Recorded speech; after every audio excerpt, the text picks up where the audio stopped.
প্রাণঘাতী ক্যান্সারে আক্রান্ত ক্ষমতাচ্যুত প্রধানমন্ত্রী শেখ হাসিনা। এমতাবস্থায় তার নেই কোনো রাজনৈতিক আকাঙ্ক্ষা।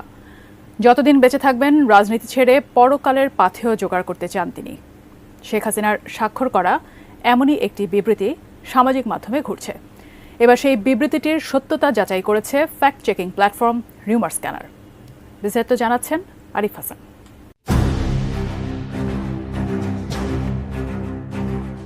গত ২৯ জানুয়ারি অন্তর্বর্তী সরকারের বিরুদ্ধে নিজেদের অফিসিয়াল ফেসবুক পেজ থেকে রাজনৈতিক কর্মসূচি ঘোষণা করে আওয়ামী লীগ।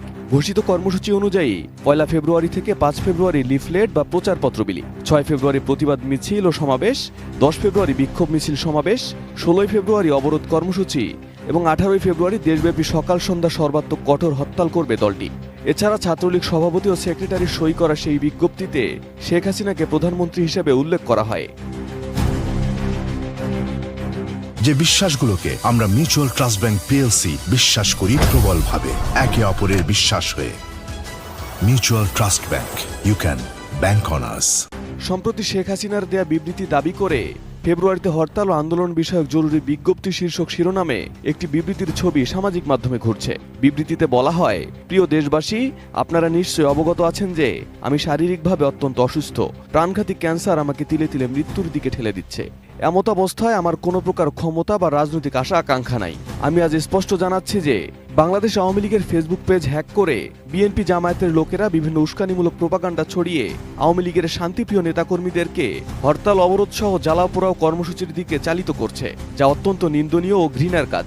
আমি বারবার বলেছি, আমি এখন শান্তি চাই, পরকালের পাথেয় জোগাড় করতে চাই। আমি দ্ব্যর্থহীন ভাষায় বলতে চাই, আমি এখনও বাংলাদেশ আওয়ামী লীগের সভানেত্রী এবং আমি এসব সন্ত্রাস ও জ্বালাও পোড়াও কর্মসূচির সাথে আমার বা আমার দলের কোনো সম্পর্ক নেই। এমত অবস্থায় দেশবাসীর প্রতি আহ্বান জানাই, এ সকল দুর্বৃত্ত আগুন সন্ত্রাসীদের বিরুদ্ধে গণপ্রতিরোধ গড়ে তুলুন এবং তাদের আইন শৃঙ্খলা রক্ষাকারী বাহিনীর হাতে তুলে দিন। জয় বাংলা, জয় বঙ্গবন্ধু, বাংলাদেশ চিরজীবী হোক। তবে সেই বিবৃতি আসল নয় বলে জানিয়েছে fact check platform Rumor Scanner. প্রকৃতপক্ষে শেখ হাসিনা এমন কোনো বিবৃতি দেননি। রিউমার স্ক্যানার বলছে, বিবৃতির ছবিতে ভারতের জাতীয় প্রতীক, হিন্দি ও বাংলার সংমিশ্রণ, শেখ হাসিনার নাম হিন্দি ও ইংরেজিতে থাকার মতো অসঙ্গতি দেখা যায়। শেখ হাসিনা কোনো বিবৃতি দিলে স্বাভাবিকভাবে তাতে এসব তথ্য থাকার কথা নয়। এছাড়া বিবৃতিতে বাংলাদেশ আওয়ামী লীগের ফেসবুক পেজ হ্যাক করার দাবি করা হলেও এমন কোনো গণমাধ্যম বা আওয়ামী লীগের নির্ভরযোগ্য সূত্র থেকে কোনো তথ্য পাওয়া যায়নি। Arif Hasan, ATN news.